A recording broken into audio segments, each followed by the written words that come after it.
We live in the loudest era of human history. Hi, I want you to talk here today. Ndashaka ko uyu munsi tuganira. Ndatangira nkwibaza iki kibazo. Ubigenza ute? Ese ubigenza ute? Ese nicyo ukora iyo ubuzima busa nkaho bahagaze? Ubuze icyo wakora, ubuze icyo wafata n'icyo wareka. Ubigenza ute? Iyo wisanze hagati y'ibigeragezo utabona uko wikura.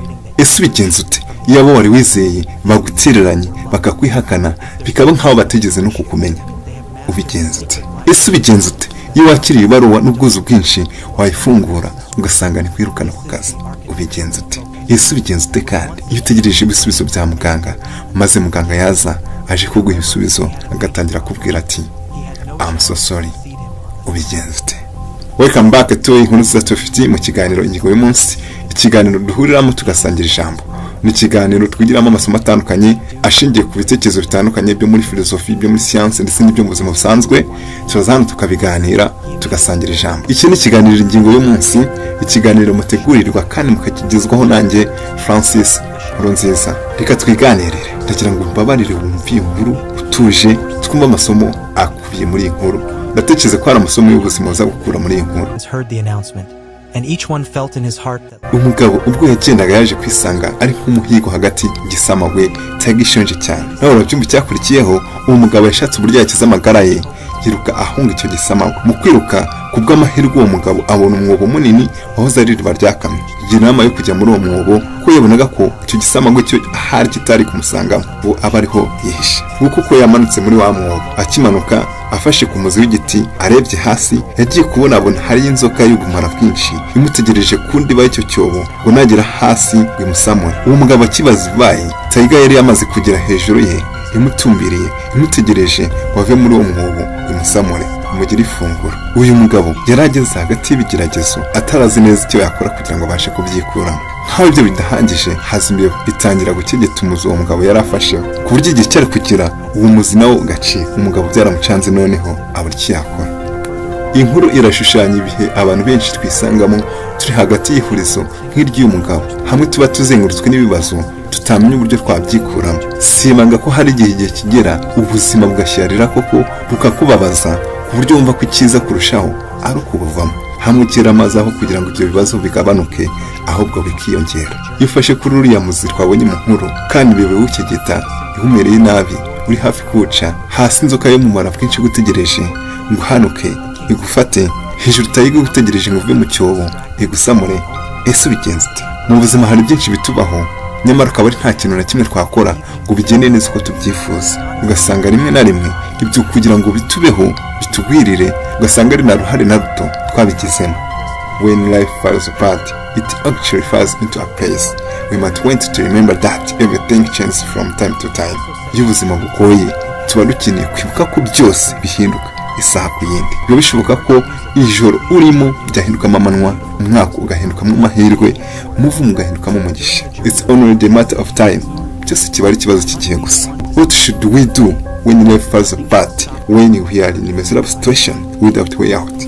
Ese niki dukwiye gukora mu gihe tugeze mu mayira abiri, mu gihe tugeze aho ubuzima busa nkaho buhagaze ari nta kundi twakwikura muri ibyo bihe? Ubigenza ute? Ikintu cya mbere dukwiye kwitaho mu gihe tugeze muri ibi bihe, muri situation, icya mbere ni ukumenya ko ikibazo kitari mu miterere y'ibyo bitwasamiye, ko ahubwo aho ruzingiye ari uko ibyo tubyakira nuko tubyitwaramo. Mu philosophy Epictetus ati it is not what happens to you but how you react to it that matters. Ibyo bikubaho si cyo kibazo, ahubwo ikibazo kiri mu buryo byitwaramo. Ubuzima buhora buhinduka, ubuzima ni ups and down. Uyu munsi bigenda neza, ejo bikagenda nabi, ejo byagenda nabi, ejo bundi bikagenda neza.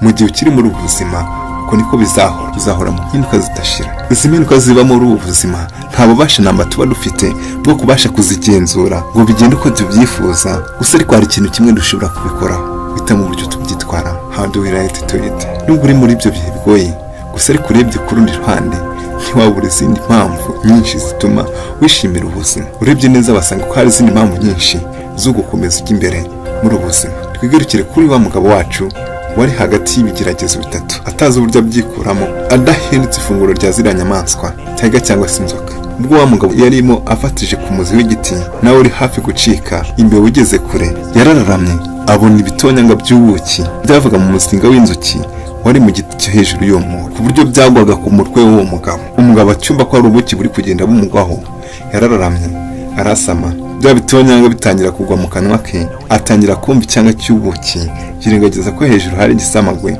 kandi ko hasi hari kobura imutegereje. Umugabo byabayeho yirira ubuki, amasaha arashira ararataha, yirengagiza ko hari ibindi bimwasamiye bishaka kumuhita. Amasaha yarashize ararataha. Rwa rusamagwe kubera kurambirwa cyane ndetse n'inzara yari rumereye nabi byatumye rushora umutwe muri wa mwobo ngo rurebe ko rwafata wa mugabo. Birangira ruhanutse muri wa mwobo.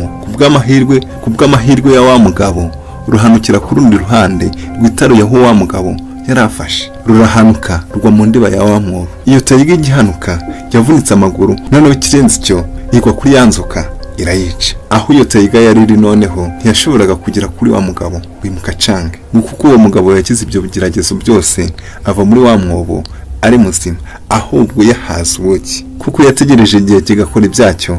Byarangiye neza. Amahitamo yarahari yonyine ko ari ugutuza agategereza igihe kigakora ibyacyo. Ibi bitwereka neza igisobanuro cy'ijambo it's a matter of time. Byose ni ikibazo cy'igihe gusa. Iyo wihanganye ugategereza, byose byiza cyangwa se bibi urabibona, kandi uko niko biba bigomba kugenda mu buzima bwawe. Habayeho umwami, uwo mwami akagira ibyishimo birengeje urugero ndetse akanigirira icyizere kirenze igikenewe mu gihe ibihe biri kumugendekera neza. Uwo mwami ubwo yatsindaga urugamba wasangaga yikomanga mu gatuza, ariko ku rundi ruhande uko yishimaga birenze urugero akumva ko nta cyamuhangara. Ni nako iyo ibihe bitagendaga neza byazaga bikamusenya, agasuhererwa agahinda kakenda kumuhitamo. Uyu munsi niba yishimye birengeje urugero, ejo yabaga yakambije agahanga, agahinda cyangwa se uburakari ari bwose. Nuko mu bajyanama be hakabamo umwe w'umuhanga yakundaga cyane, umujyanama w'umunyabwenge. Kubwo kubona uko uwo mwami ayoborwa n'amarangamutima uko ibihe bihindutse, yahisemo guha umwami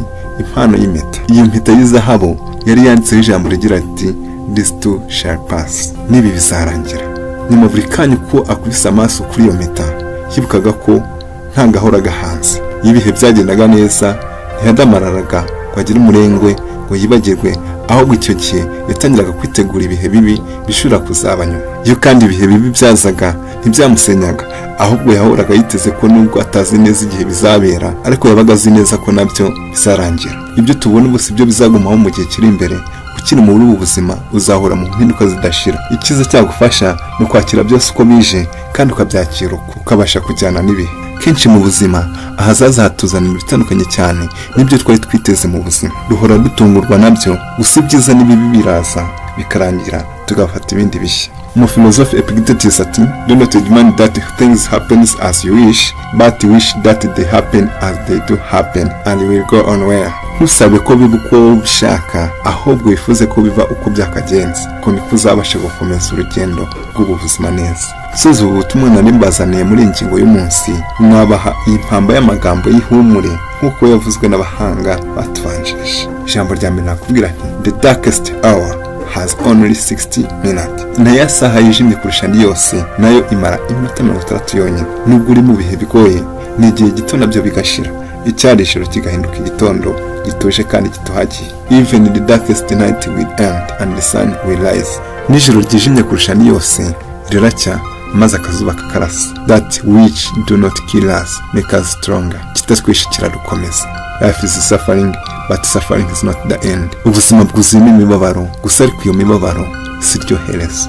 Yes, cyari ikiganiro ingingo y'umunsi, ikiganiro dusangirira mu ijambo twiga amasomo atandukanye y'ubuzima. Ni ikiganiro ushobora gutangamo igitekerezo wandika muri comment section ukatubwira uko nawe ubyumva. Ni ikiganiro mutegurirwa kandi kwekizwaho nanjye Francis Nkurunziza. Tuzahurira no mu bindi biganiro. Bye.